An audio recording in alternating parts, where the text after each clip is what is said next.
There have been multiple attempts over the years to enhance players' gaming experience by adding peripherals, but problem is, many of those add-ons have been far from worthwhile, and often cause more hassle, or just flat out frustrating due to their poor quality. Whether they're action figures based off of your favorite franchise that look nothing like the characters, or system accessories that just don't do what they're supposed to, the poor design for these products have managed to lodge themselves into our memories from our childhoods, and looking back are just flat out laughable. So today we're taking a walk down memory lane and looking at some of the biggest disappointments in the industry with our list of the top 10 gaming toy design fails.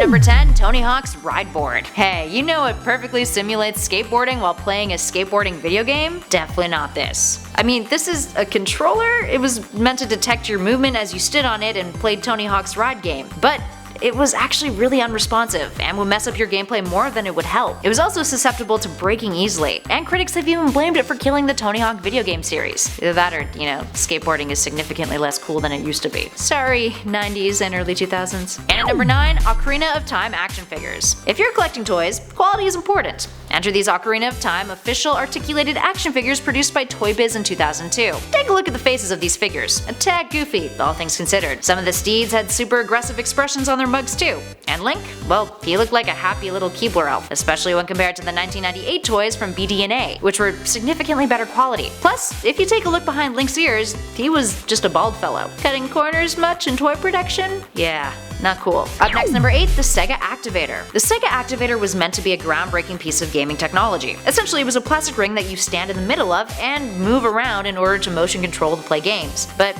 here's the fun part. Most games weren't designed with this controller in mind. Wonder why? So when using the Activator, controls were hardly responsive, and it usually resulted in a frustration-fueled miniature workout that inevitably led to you plugging your controller back in anyway. Disappointed.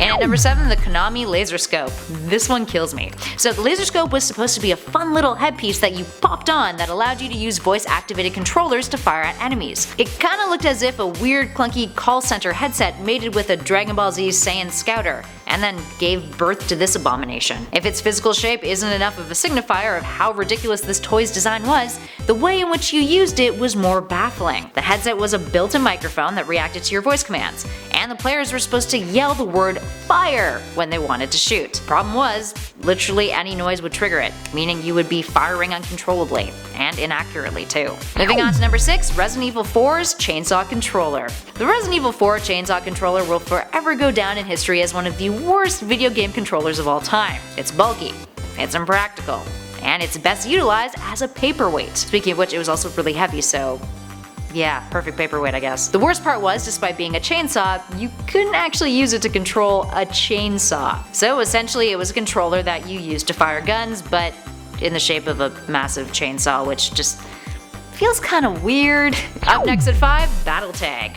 Battletag is one of the more recent sad toys on this list. In a sad display during Ubisoft's 2010 E3 press conference, Battletag was shown off, which tossed a very confused Joel McHale out of his hosting duties and into what appeared to be a version of laser tag, but for home consoles and on stage with a bunch of models. It was weird. The whole presentation was odd as hell. Player 1, T-base, tag, race over.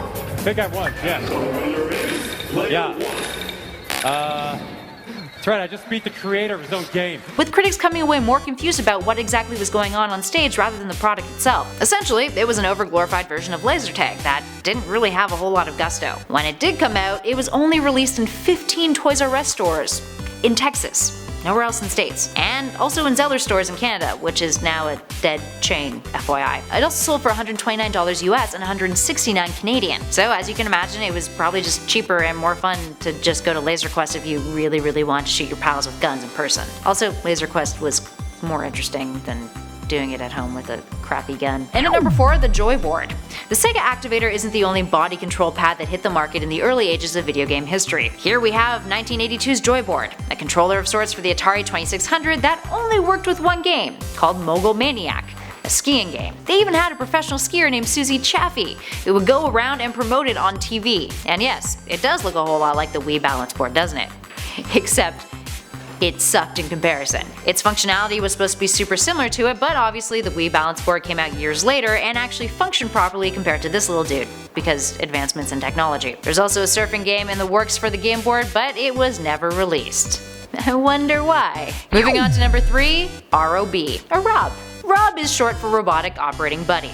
Released back in 1985, this little Wally looking fella may look like a fun time, but it was quite the disappointment. Supporting only 2 games, it was created as a toy in hopes to alleviate retail fears after the North American video game crash of 1983, which was a large-scale recession due to market saturation of games. Big thanks to Atari's ET there. Anywho, while the NES and Super Mario would eventually go on to really help save the industry after the recession, this was one of the many gimmicks that the company attempted in hopes to get things back on track. So what does our little pal r.o.b do? Unlike some of the robot toys that took off in the early 2000s, r.o.b didn't react to voice commands. Rather, it reacted to optical flashes that synced up to your TV screen. Basically, he was an overhyped controller that didn't really operate all that well. But he has left a bit of an impact on Nintendo to say the least, having unlockable characters in the Mario Kart and Super Smash Bros. Franchises, and he even has his own amiibo. Speaking of, and at number 2, the backwards Pikachu amiibo. In 2014, Nintendo released little things called amiibos, or amiibo, I guess is the plural of amiibo. Essentially, they were wireless communication and storage protocol toys that were toys-to-life figurines of characters from iconic video game franchises that were supported by the Wii U and onwards. You can see the appeal these little guys have for younger players, to be fair, and they're pretty fun to collect. But one particular amiibo made the rounds on the internet for being quite defunct. Pokemon's pride and joy, our electric rat pal Pikachu. Take a look.